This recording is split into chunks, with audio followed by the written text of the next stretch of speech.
ఈరోజే ఆషాఢ ఆదివారం, పైగా దశమి తిథితో కలిసి వచ్చింది. ఎంతో పవిత్రమైన విశేషమైన రోజు ఇది. ఈరోజు ఈ కథను వింటే చాలు జన్మల పాపాలు తొలగి కోటి జన్మల పుణ్యం వస్తుంది, సకల శుభాలు కలుగుతాయి. మరి ఆ కథ ఏంటో ఇప్పుడు ఈ వీడియోలో తెలుసుకుందాం. ముందుగా అన్నం ముట్టని ఆదివారాల నోము గురించి ఇప్పుడు విందాం. ప్రాచీన కాలం నాటి మాట. ఆ కాలాన ఒక బ్రాహ్మణుడు ఉండేవాడు. ఆయనకు 2 కుమార్తెలు, 7 కుమారులు, మొత్తం 9 సంతానం. వారందరిలో చిన్నది శృంగారవతి. తండ్రి అందరికీ వివాహం చేసి ఆమెకు కూడా తగిన వరుణ్ణి వెతికి వివాహం చేశాడు. మంచి ముహూర్తాన ఆమెను కాపురానికి పంపాడు. శృంగారవతి భర్తతో చక్కగా కాపురం చేసుకుంటుంది. కాలం ఇలా గడుస్తూ ఉంది. ఒకనాడు ఆమె తండ్రి కుమార్తెను చూడవచ్చాడు. తన ఇంటికి వచ్చిన తండ్రిని ఆదరించి, గౌరవించి, కుశల ప్రశ్నలు అడిగి, యోగక్షేమాలు తెలుసుకుని భోజనాలు అయ్యాక ఆ చిన్నది ఇలా పలికింది. నాన్నా, నా వివాహమై చాలా కాలం గడిచింది. అయినా కడుపు పండలేదు. కారణమేమిటో తెలియదు. నాకు సంతాన భాగ్యం లేదా? పిల్లలు పుట్టరా?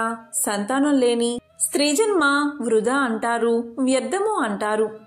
గొడ్రాలిగా జీవించాలేమో నేను అని విచారించి దుఃఖిస్తూ తన బాధను తండ్రికి వివరించి చెప్పింది. కుమార్తె గోడు విన్నాడు తండ్రి.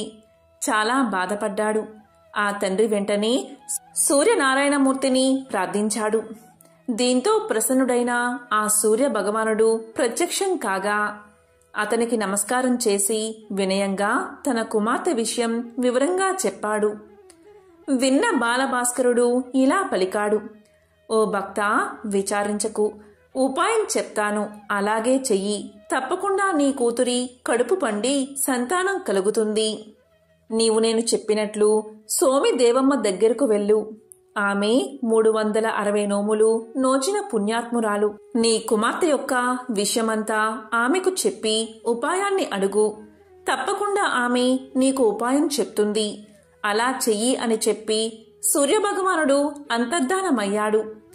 దీంతో బ్రాహ్మణుడు సంతోషించి పరమానంద భరితుడై ఆదిత్యుడు చెప్పిన విధంగా తాను తిన్నగా సోమి దేవమ్మ వద్దకు వెళ్లి తన కుమార్తె విషయం చెప్పి కడుపు పండే మార్గం చెప్పమని కోరాడు.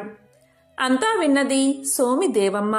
ఆమె కడు పుణ్యాత్మురాలు, ధన్యాత్మురాలు, ఉపకారి, మంచి చేసే స్వభావం కలది. అందుచేత ఆమె చేసిన పుణ్యఫలం నుంచి పూర్ణఫలం ధారపోసింది. వ్రత విధానాన్ని వివరంగా చెప్పింది. దీంతో బ్రాహ్మణుడు సంతోషించి ఇంటికి వెళ్లి తన కుమార్తెను పిలిచి విషయమంతా వివరించి చెప్పి, అమ్మా, నీవు అన్నం ముట్టని ఆదివార వ్రతాన్ని ఆచరించు. దాంతో నీ కడుపు పండి సంతానం కలుగుతుంది అని కూతురికి తెలియచేశాడు. అంతా తండ్రి చెప్పిన ప్రకారం నోము నోచింది కూతురు. వ్రతఫలంగా ఆమె కడుపు పండింది, సంతానం కలిగినది, అభీష్టం నెరవేరినది. ఇదే అన్నం ముట్టని ఆదివారం నోము కదా.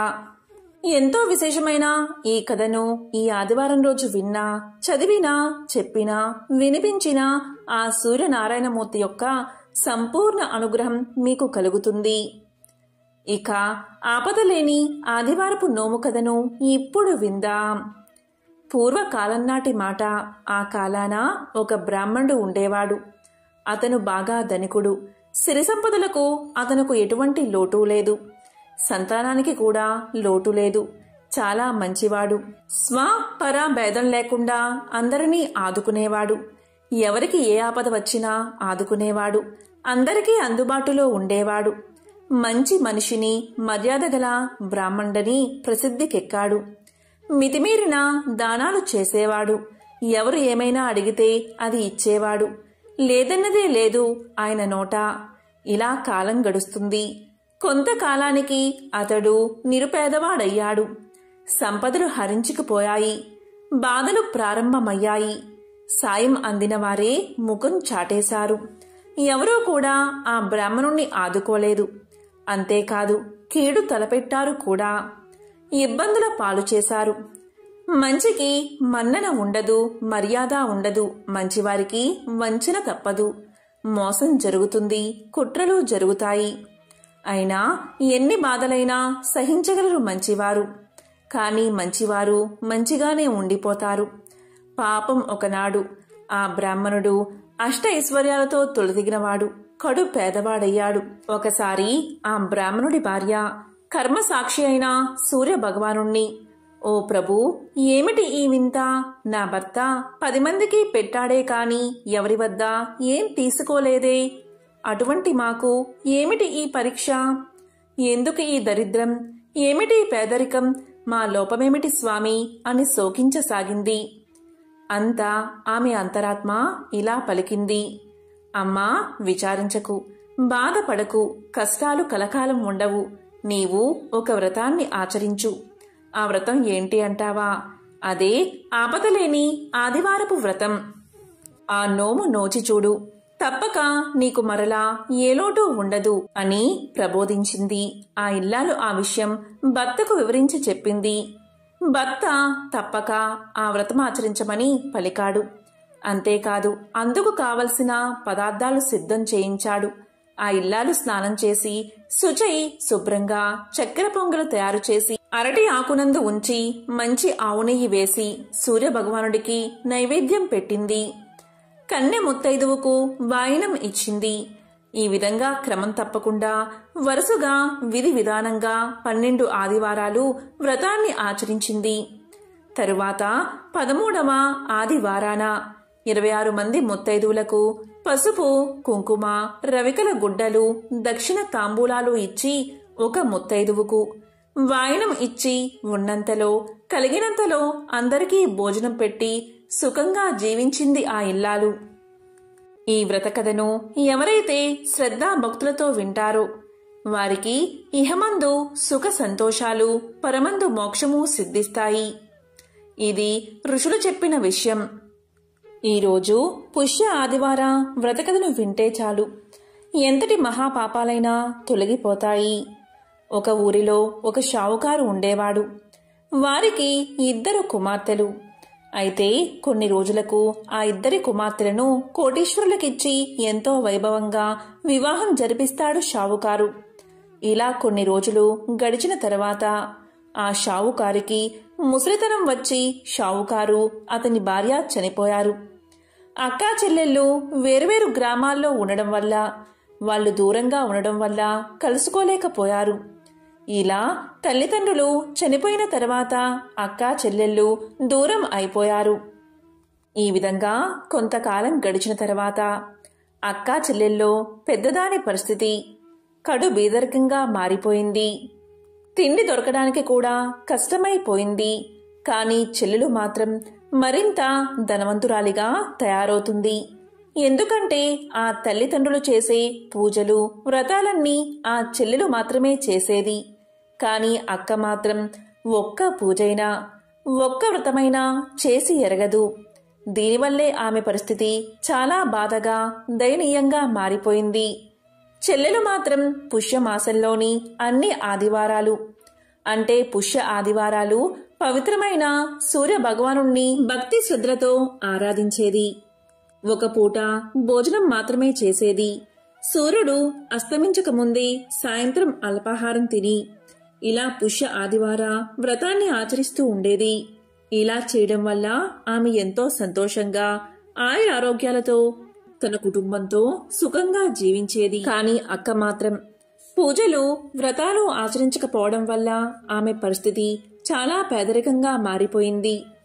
తినడానికి ఒక్క మెతుకు కూడా లభించలేనంత పరిస్థితి. ఇలా గడిచాక కొన్ని రోజులకు అక్కకు 4 కొడుకులు ఉన్నారు. వాళ్ళు తల్లితో ఇలా పలికారు, చూడమ్మా, మనకు తినడానికి తిండి కూడా లేదు కదా. మరి తాత, అమ్మమ్మలు చనిపోయాక మనకెవరైనా ఉన్నారా? నీకు తోబట్టువులు ఎవరైనా ఉన్నారా అని అడిగారు. అప్పుడు ఆమె ఇలా చెప్తుంది, అవును బాబూ, మీకు పిన్ని ఉంది. కాని ఆమె ఎక్కడ ఉందో ఆమె ఆచూకీ మాత్రం నాకు తెలియదు అని సమాధానం చెప్తుంది. దానికి పిల్లలు ఇలా పలుకుతారు, సరే అమ్మా, మేము పిన్ని ఆచూకీ కనుక్కుని పిన్నిని సహాయమర్థించి ఏదైనా కొంత ధనాన్ని తీసుకువస్తాం.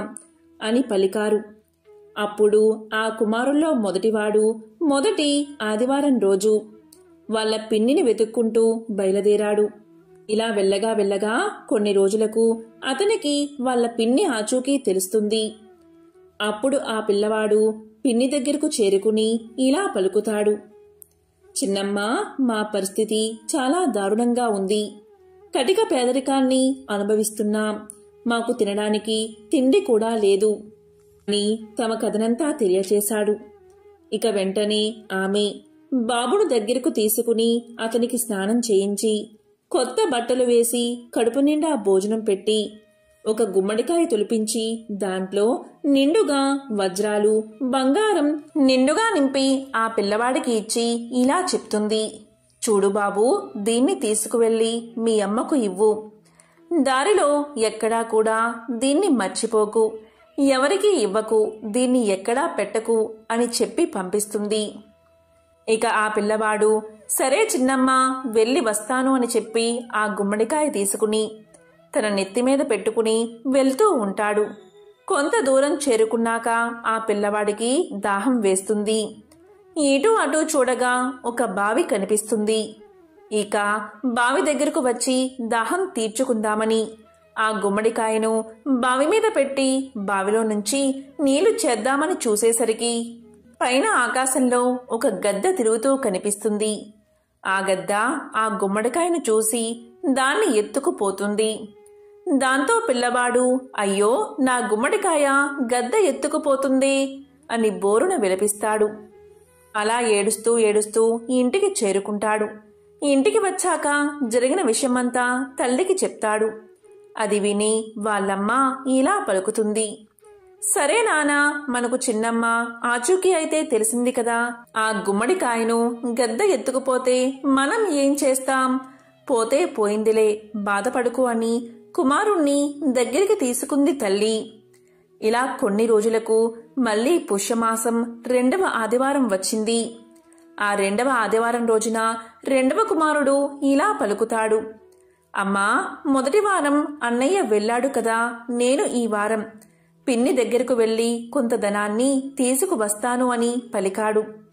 దానికి తల్లి సరే బాబు, వెళ్ళిరా అని కుమారుణ్ణి పంపుతుంది. ఇక 2వ కుమారుడు వెళ్లి వాళ్ళ చిన్నమ్మతో ఇలా పలుకుతాడు.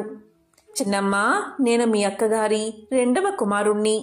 మా పరిస్థితి ఏమీ అస్సలు బాగోలేదు అని జరిగిన విషయమంతా తెలియచేస్తాడు. అప్పుడు చిన్నమ్మ అవునా బాబు, ఎంత కష్టం వచ్చింది మీకు అని లోపలికి ఆ బాబును తీసుకువెళ్ళి అతనికి స్నానం చేయించి కొత్త బట్టలు వేసి కడుపు నిండా భోజనం పెట్టి ఒక కట్టెను తీసుకువస్తుంది. ఆ కట్టెలో వజ్రాలు, బంగారాన్ని నింపి ఆ కట్టెను ఎవరికీ ఇవ్వవద్దని ఆ పిల్లవాడితో తెలియచేస్తుంది. దీన్ని నేరుగా మీ అమ్మకే ఇవ్వు అని ఆ పిల్లవాణ్ణి పంపిస్తుంది. ఆ పిల్లవాడు దారిలో వస్తూ ఉండగా మేకలు కాసేవాళ్లు ఏం చేశారు అంటే ఆ కట్టే మాది అంటే కాదు మాది అని లాక్కుని పోయారు. ఇక ఆ పిల్లవాడు ఏడ్చుకుంటూ ఇంటికి చేరుకున్నాడు. ఇంటికి చేరిన తర్వాత జరిగిన విషయమంతా అమ్మకు చెప్పి బోరున విలపిస్తాడు. ఇక తల్లి ఇలా పలుకుతుంది. పోనీలే బాబు, బాధపడకు, మనకు అదృష్టం లేదులే అని పలుకుతుంది. దాంతో ఆ రోజంతా అందరూ ఉపవాసమున్నారు. ఇంకా కొన్ని రోజులు గడిచాక 3వ పుష్య ఆదివారం వచ్చింది. ఇక ఈరోజు 3వ పిల్లవాడు వచ్చి తల్లితో ఇలా పలుకుతాడు. అమ్మా, ఈసారి నేను వెళ్తాను. చిన్నమ్మ దగ్గరకు వెళ్ళి జరిగిందంతా చెప్పి ఆమెను సహాయం అడిగి కొంత ధనాన్ని తీసుకువస్తాను అని చెప్పగా తల్లి అతన్ని సాగనంపుతుంది. ఇక ఆ పిల్లవాడు తన చిన్నమ్మ ఇంటికి చేరుకోగానే జరిగిన విషయాన్నంతా చిన్నమ్మకు తెలియచేస్తాడు. దాంతో చిన్నమ్మ ఎంతో బాధపడి ఆ పిల్లవాణ్ణి లోపలికి తీసుకువెళ్లి స్నానం చేయించి కొత్త బట్టలు వేసి కడుపు నిండా అన్నం పెట్టి ఒక చెప్పుల జత తొలిపించి లోపల బంగారం, వజ్రాలు నింపి ఆ చెప్పుల జతను బాబుకు ఇచ్చి ఇలా పలుకుతుంది. చూడు బాబు, ఈ చెప్పుల జత తీసుకెళ్లి మీ అమ్మకే ఇవ్వు. ఎక్కడా వీటిని మర్చిపోవద్దు, జాగ్రత్తగా తీసుకెళ్ళు సుమా అని పలుకుతుంది. దాంతో అతను ఆ చిన్నమ్మ దగ్గర సెలవు తీసుకుని ఇంటిదారి పడతాడు. ఇలా వెళ్తూ ఉండగా బాగా వర్షం కురుస్తుంది. ఆ వర్షం కారణంగా చెప్పుల జత పొరపాటున ఊబిలో పడిపోతాయి. ఇక చేసేది లేక ఉట్టి చేతులతో మూడవవాడు ఇంటికి చేరుకుంటాడు. ఇంటికి వెళ్లి జరిగిందంతా తల్లికి తెలియచేసి బోరున విలపిస్తాడు. దాంతో తల్లి ఇలా అంటుంది, చూడు నాయనా, బాధపడకు, మనకు ఇంతే రాసిపెట్టి ఉందేమో, బాధపడుకు అని ఓదారుస్తుంది. ఇక ఆ రోజు కూడా అలాగే ఏమీ తినకుండా ఉపవాసంగా ఉండిపోతారు. ఇలా ఉండగా కొన్ని రోజులకు పుష్యమాసం 4వ ఆదివారం వచ్చింది. ఇక ఆ రోజు 4వ కుమారుడు ఇలా పలుకుతాడు, అమ్మా, 3 అన్నలు వెళ్లారు కాని ఏమీ ఉపయోగం లేదు కదా, ఈ వారం నేను చిన్నమ్మ ఇంటికి వెళ్లి డబ్బులు తీసుకువస్తాను అని పలుకుతాడు. దానికి తల్లి సరే బాబు, వెళ్ళిరా అని సాగనంపుతుంది. ఇక చిన్నవాడు చిన్నమ్మ దగ్గరకు వెళ్లి జరిగిన విషయమంతా వివరించి చెప్పాడు. చిన్నమ్మ, నీవు ఇచ్చిన వస్తువు ఒక్కటి కూడా ఇంటికి రాలేదు అని చెప్పగా చిన్నమ్మ ఎంతో బాధపడి ఆ బాబుకి స్నానం చేయించి కొత్త బట్టలు వేసి కడుపు నిండా అన్నం పెట్టి ఒక పెట్టెను ఆ చిన్నవాడికి ఇస్తుంది. ఆ పెట్టెలో వజ్రాలు వైడూర్యాలు వేసి ఇస్తుంది. ఆమె ఇలా చెప్తుంది, చూడు బాబు, నువ్వైనా జాగ్రత్తగా ఉండు, దీన్ని ఎవ్వరికీ ఇవ్వకు, ఎక్కడా పెట్టకు, నేరుగా నీ తల్లికే ఇవ్వి అని చెప్పి ఆ బాబును సాగనంపుతుంది. ఇక ఆ పిల్లవాడు ఇంటిదారి పట్టి వెళ్తూ వెళ్తూ ఉండగా ఆ పిల్లవాడికి కూడా దాహం వేస్తుంది. దాంతో ఆ పిల్లవాడు బావి దగ్గరకు చేరుకుని ఆ అల్పాహార పెట్టెను బావి మీద పెట్టి నీళ్లు తోడ్డానికి ఉద్రిక్తుడు అవుతూ ఉండగా పొరపాటున చేయి తగిలి ఆ పెట్టె బావిలో పడిపోతుంది.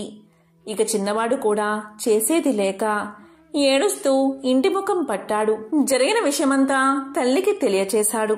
దీంతో ఆమె, బాధపడుకు నాయనా, మనకు ఇదే ప్రాప్తం అని ఓదార్చింది. ఇక 4వ పుష్యమాసం ఆదివారం రోజు కూడా అందరూ ఉపవాసం ఉన్నారు. ఇలా కొన్ని రోజులు గడిచాక మరొక ఆదివారం వచ్చింది. అప్పుడు తల్లి పిల్లలతో ఇలా పలుకుతుంది, ఇక ఈ ఆదివారం రోజు నేను నేరుగా మా చెల్లెలి ఇంటికి వెళ్లి వస్తాను, సహాయం అర్థిస్తాను అని చెప్పగా పిల్లలు ఒప్పుకున్నారు. వెంటనే ఆమె తన చెల్లెలి ఇంటికి చేరుకుని జరిగిందంతా చెప్పి ఎంతో బాధపడుతుంది. వెంటనే చెల్లి ఇలా పలుకుతుంది, అక్క, ఏడవకు, నీవు అమ్మానాన్నలు చెప్పిన విధంగా పుష్య ఆదివార వ్రతాన్ని ఆచరించడం లేదా అని అడగగా దానికి అక్క, లేదు, ఆచరించడం లేదు, మర్చిపోయాను అని సమాధానం చెప్తుంది. దాంతో చెల్లి, అయ్యో, ఎంత పని చేశావో అక్క, ఇవన్నీ చేస్తేనే కదా ధనవృద్ధి కలిగేది, ఆయురారోగ్యాలు కలిగేది. నేను పుష్యమాస ఆదివార వ్రతం చేయడం వల్లే నాకు ఈ భోగభాగ్యాలు వచ్చాయి, నేను ఆరోగ్యంగా ఉన్నాను అని చెప్పగా అక్క తప్పకుండా చేస్తానని మాట ఇస్తుంది. దీంతో చెల్లి అక్కను ఇంట్లోకి తీసుకువెళ్తుంది. అక్క కూడా స్నానం చేసి కొత్త బట్టలు వేసుకుని కడుపు నిండా భోజనం చేసి ఇలా అంటుంది, ఇక నేను వెళ్తాను చెల్లి, ఇక నుంచి పుష్య ఆదివారం రోజు సూర్య భగవానుణ్ణి పూజించి ఆయన అనుగ్రహం పొందుతాను అని అక్కడి నుంచి వస్తూ ఉంటుంది. ఆ మాట అనగానే ఆ సూర్య భగవానుడి ఆశీస్సులు ఆమెకు కలిగాయి. ఇక చెల్లెలు అక్కకు కొంత ధనాన్ని వజ్రాలను ఇస్తుంది. అక్క అక్కడి నుంచి ఇంటికి వస్తూ ఉంటే పైనుంచి గెద్ద గుమ్మడికాయను పడేస్తుంది. అయ్యో, ఇది నా కొడుకు పోగొట్టుకున్న గుమ్మడికాయే అని చెప్పి దాన్ని తీసుకుంటుంది. ఇలా కొంత దూరం నడిచాక దారిలో మేకలు కాసేవారు ఇలా పలుకుతారు, చూడు తల్లి, ఈ కట్టె మాది కానే కాదు, ఈ కట్టెను మీరే తీసుకోండి అని ఆ కట్టెను ఇచ్చేస్తారు. మరి కొంత దూరం వెళ్ళగా అక్కడ చెప్పుల జత కనిపిస్తుంది. ఆ చెప్పులు కూడా తీసుకుని ఆమె నడుస్తూ ఉంటుంది. ఇక దారిలో బావి దగ్గర నీళ్లు బాగా పైకి వచ్చి అల్పాహారపు పెట్టే పైకి తేలుతుంది. ఇక దాన్ని కూడా తీసుకుని ఆమె ఇంటికి చేరుకుంటుంది. ఇంటికి వచ్చి అన్నీ తెరిచి చూడగా అన్నిటిలో కూడా వజ్రాలు వైడూర్యాలు ఉంటాయి. అవన్నీ తీసుకుని వారు మంచి ఇల్లు కట్టుకుని నిత్యము ఆ సూర్య భగవానుణ్ణి పూజిస్తూ అందరూ సంతోషంగా జీవించారు. భోగభాగ్యాలతో వర్ధిల్లారు. ఎవరైతే ఈ వ్రతకథను వింటారో లేక చదువుతారో వారికి సంపూర్ణ ఆయురారోగ్యాలు కలుగుతాయి, సకల శుభాలు కలుగుతాయి. ఎవరైతే ఈ కథను వింటారో అటువంటి వారికి అనారోగ్య సమస్యలు తొలగి సంపూర్ణ ఆరోగ్యం చేకూరుతుంది. మరి ఆ కథ ఏంటో ఇప్పుడు తెలుసుకుందాం. పూర్వకాలంలో రాజు కూతురు, ప్రధాని కూతురు తరగని సూర్య భగవానుడి నోము పట్టారు. ప్రధాని కూతురు సంవత్సరం పొడుగునా ప్రతి ఆదివారం తరిగిన కూర తినకుండా ఉంటూ భక్తి శ్రద్ధలతో 13 కొబ్బరికాయలు, 13 రూపాయలు చీరా జాకెట్టు ముత్తైదువులకు వాయనం ఇచ్చేది. అందువల్ల ఆమెకు ఇంటిలో ధనధాన్యాలతో తులతూగుతూ ఉండేది. ఇక రాజు కూతురు తరిగినంత మాత్రాన ఏమవుతుందిలే అని ఏడాది పొడవునా కూరలు తరుగుతూ తరిగినవే తింటూ నోము పట్టింది. భక్తి లేక నియమాలు లేక నోమును ఆచరించింది. అందువల్ల రాజు కూతురుకు పుట్టిన పిల్లలందరూ చనిపోయారు. అంతేకాదు రాజు కూతురు, ప్రధాని కూతురు అష్ట ఐశ్వర్యాలతో ఉండడం చూడలేకపోయింది. దీంతో రాజు కూతురు ఏం చేసింది అంటే, ఒకరోజు ప్రధాని కూతురు పిల్లలందరినీ తన ఇంటికి రప్పించి వారి కళ్ళన్నీ కోసి పెట్టెలో పెట్టి ప్రధాని కూతురు ఇంటికి పంపించింది. ఇక్కడ రాజకూతురు ఇంత క్రూరమైన పని చెయ్యగా పార్వతీదేవి ప్రధాని కూతురు ఇంట్లో సరిగ్గా ఆమె పిల్లలందరూ ఉన్నారు. అలాంటి వారిని ఉంచి వెళ్ళింది పార్వతీదేవి. రాజకూతురు పంపిన పెట్టె ప్రధాన కూతురింటికి వచ్చి దాన్ని తీసి అందులో చూడగా తన పిల్లలు ఆడుతూ పాడుతూ బయటకు వచ్చారు. ఇక పార్వతీదేవి ఇచ్చిన పిల్లల్ని చూసుకుని ప్రధాని కూతురు ఎంతో సంతోషించింది. ఇక రాజకూతురు ప్రధాని కూతురు ఇంట్లో ఏం జరుగుతుందో తెలుసుకోవాలని తన దాసీని పంపించింది. దాసి అక్కడికి వెళ్లి వచ్చి ఇలా పలికింది, అమ్మా, ప్రధాని కూతురు గంపెడు పిల్లలతో హాయిగా ఉంది అని చెప్పింది. అది విన్నా రాజకుమార్తె ఎంతో బాధపడింది. పార్వతీదేవి గురించి తపస్సు చేసింది. అప్పుడు పార్వతీదేవి ప్రత్యక్షమై ఇలా పలికింది, రాజకుమారి, నీవు నోము నియమాన్ని తప్పావు, అందుకే ఇలా ఉన్నావు. భక్తి శ్రద్ధలతో ఇప్పుడు నోమును ఆచరించు అని తెలియజేసింది. అప్పుడు ఆ రాజకుమార్తె ఆ సంవత్సరం 5 కేజీల బియ్యం, అదేవిధంగా చలిమిడి, పసుపు, కుంకుమ 5 ముత్తైదువులకు వాయనమిచ్చి అక్షింతలు తలపై వేసుకుంది. ఆ వ్రతాన్ని చేయగా రాజకుమార్తె ధన ధాన్యాది బిడ్డలతో హాయిగా జీవితం సాగించింది. ఎవరైతే ఈ నోము కథను వింటారో లేక చదువుతారో వారి జన్మల పాపాలు తొలగి కోటి జన్మల పుణ్యం వస్తుంది. ఆ సూర్యనారాయణమూర్తి యొక్క సంపూర్ణ అనుగ్రహం కలుగుతుంది. ఈరోజు బాల ఆదివారాల నోము కథ వింటే చాలు, కుటుంబంలో సుఖ సంతోషాలు నెలకొంటాయి.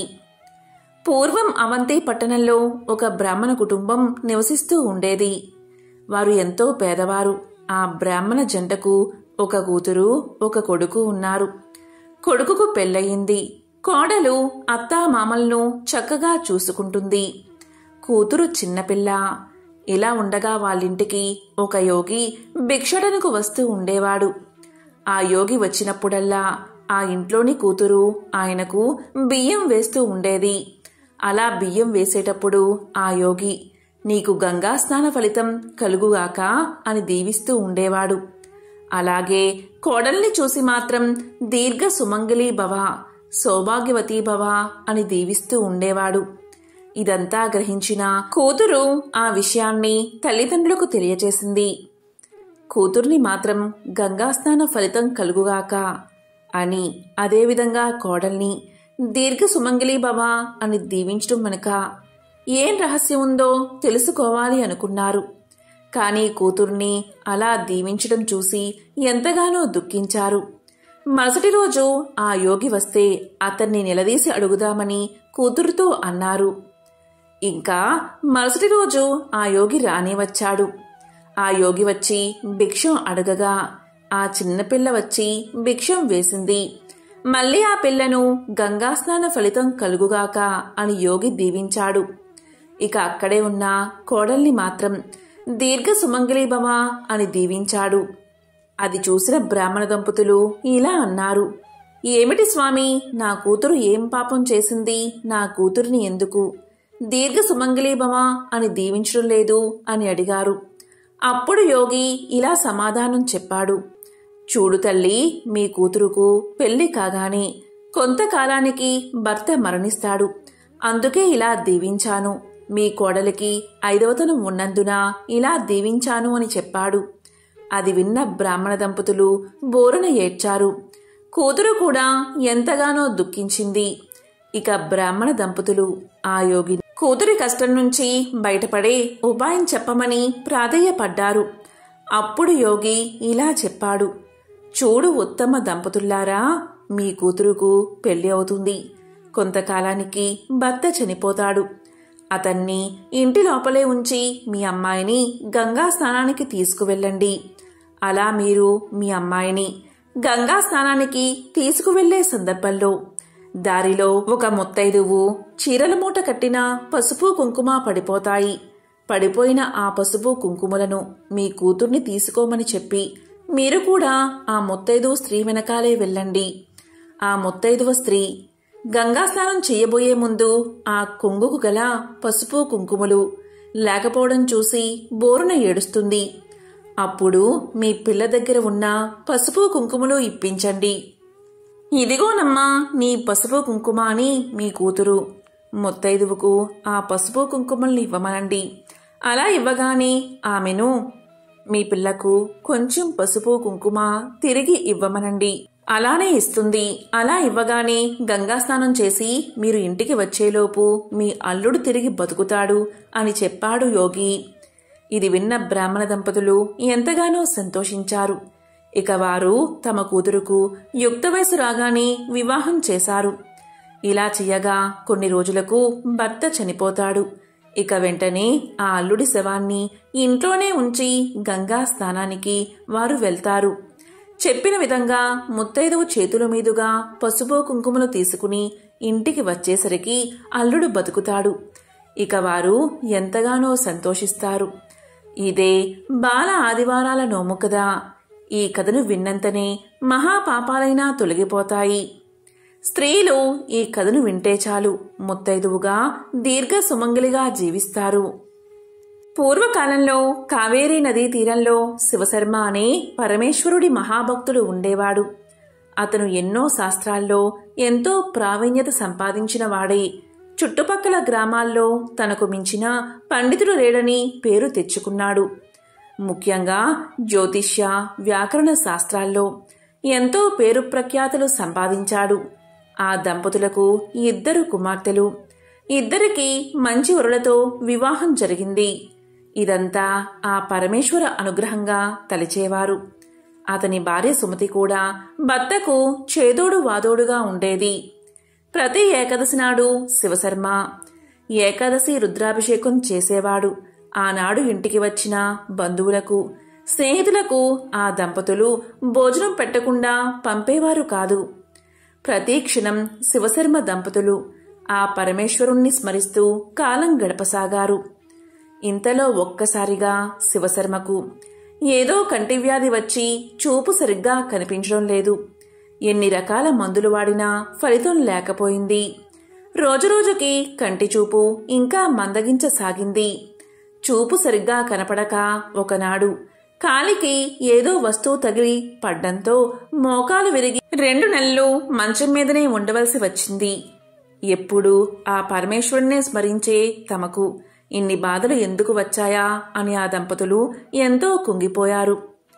పరమేశ్వరుడు ఏమిటి ఈ ప్రారబ్ధం, ఎందుకు మాకు ఇన్ని బాధలు తండ్రి అని పదే పదే మొరపెట్టుకున్నారు. ఎంతటి వారికైనా పూర్వజన్మ పాపఫలం అనుభవించక తప్పదు కదా. కాని పరమేశ్వరుడు దయామయుడు. శివశర్మ యొక్క పాపఫలం తీరడంతో తన భక్తుణ్ణి ఇక రక్షించాలని తలిచాడు ఆ పరమేశ్వరుడు. మరునాడు ఉదయం వారింటికి సాక్షాత్తు ఆ పరమేశ్వరుడే ఒక వృద్ధ బ్రాహ్మణుడి రూపంలో వచ్చాడు. శివశర్మ దంపతులకు ఆ బ్రాహ్మణుడిలో ఏదో దివ్య తేజస్సు కనిపించింది. ఆ దంపతులిద్దరూ ఆ బ్రాహ్మణుడికి నమస్కరించి ఇలా అన్నారు, స్వామి, తమరు దివ్యతప సంపన్నుల్లాగా ఉన్నారు. మా యందు దయతలచి ఈ బాధ నుంచి విముక్తిని పొందే మార్గం సెలవియ్యండి అని ప్రార్థించారు. అప్పుడు ఆ వృద్ధ బ్రాహ్మడి రూపంలో ఉన్న పరమేశ్వరుడు ఇలా పలికాడు. నాయనలారా, మీ బాధను నేను గ్రహించాను. మీ బాధలన్నీ తొలగే ఉపాయం చెప్తాను వినండి. ఇక్కడికి ఒక రాత్రి ప్రయాణ దూరంలో శివగిరి అనే గుట్ట ఉంది. ఆ గుట్టపై వెలిసిన పరమేశ్వరుడు మహాశక్తి సంపన్నుడు. మీరు త్వరగా వెళ్లి ఆ స్వామిని దర్శించండి.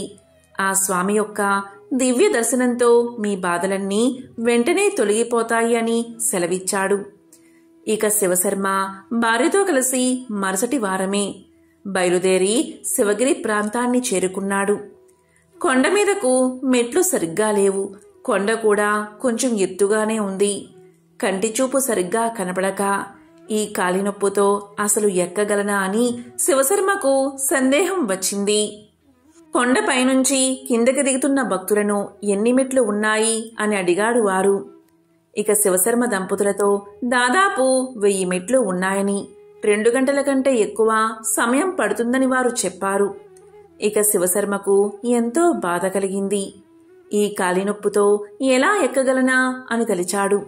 కాని మనసులో ఆ వృద్ధ బ్రాహ్మణుడే కనబడుతున్నాడు. ఎలాగైనా ఎక్కాలని నిశ్చయించుకుని నెమ్మదిగా భార్యను ఆసరాగా చేసుకుని రొప్పుతూ మూలుగుతూ కొండ ఎక్కసాగాడు. మెట్లు చాలా ఏటవాలుగా ఉండి ఎక్కడానికి కష్టంగా ఉన్నాయి. ఇక శివశర్మ ప్రతి 10 మెట్లకి ఒకసారి కూర్చోసాగాడు. ఆ విధంగా 200 మెట్లు ఎక్కేసరికి అతనికి ఊపిరి పూర్తిగా పోయింది. ఇక ముందు ఎక్కలేనని తలచి ఉన్నచోటే కూర్చున్నాడు.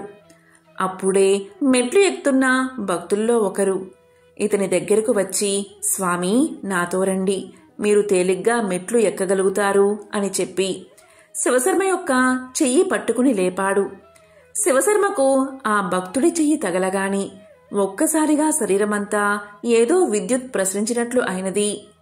వెంటనే అతని చెయ్యి పట్టుకుని శివశర్మ 1000 మెట్లు చకచకా ఎక్కేశాడు. కొండపైకి రాగానే ఎదురుగా కొద్ది దూరంలో పరమేశ్వరుడి ఆలయం అద్భుతంగా దర్శనమిచ్చింది. ఇక శివశర్మ దంపతులిద్దరూ కనులు మూసుకుని ఆలయం వైపు తిరిగి ఆ స్వామికి నమస్కారం చేశారు. అంతే, ఆశ్చర్యం! కనులు తెరవగానే శివశర్మ కంటి వ్యాధి పూర్తిగా నయమైపోయింది. కంటిచూపు మునపటి కంటే శక్తివంతంగా అనిపించింది. ఎంతో సంతోషపడుతూ ఆ పరమేశ్వరుణ్ణి దంపతులిద్దరూ ఎన్నో విధాలా స్తుతించారు. అప్పటి వరకు తన్ను చెయ్యి పట్టుకుని తీసుకువచ్చిన భక్తుడి కోసం పక్కకు తిరిగి చూశాడు. ఆశ్చర్యంగా అప్పటిదాకా వారితోనే ఉన్న భక్తుడు కనబడలేదు. ఆ చుట్టుపక్కనే వెతికాడు శివశర్మ, కాని ఎక్కడా కనబడలేదు. అప్పుడు వారికి అర్థమైనది, ఆ పరమేశ్వరుడే ఆ భక్తుడి రూపంలో వచ్చి తమను అనుగ్రహించాడని శివశర్మ దంపతులు గ్రహించారు. ఆ దంపతులిద్దరూ కొండపై ఉన్న కోనేరులో స్నానం చేసి ఆలయంలో పరమేశ్వరుణ్ణి దర్శించారు. ఇక మహేశ్వరుడి అనుగ్రహంతో, దర్శనంతో వారి పూర్వజన్మ పాపాలు నశించాయి. ఆ రాత్రి అక్కడే నిద్రచేసి మరనాడు తమ ఊరికి తిరుగు ప్రయాణమైపోయారు. కొన్ని రోజులకు శివశర్మ యొక్క కాలినొప్పి పూర్తిగా తగ్గిపోయింది. ఇక శివశర్మ దంపతులు బతికి ఉన్నంతకాలం ఆ పరమేశ్వరుడి నామాన్ని జపిస్తూ పరమేశ్వరుణ్ణే ధ్యానిస్తూ సుఖంగా గడిపి చివరకు ముక్తిని పొందారు. ఎంతో విశేషమైన ఈ కథను విన్నవారికి ఆ పరమేశ్వరుడి సంపూర్ణ అనుగ్రహం కలుగుతుంది. జన్మల పాపాలు తొలగి 1,000,000 జన్మల పుణ్యం వస్తుంది. సకల శుభాలు కలుగుతాయి. ఓం ఆదిత్యాయ నమో నమః. ఓం భాస్కరాయ నమః.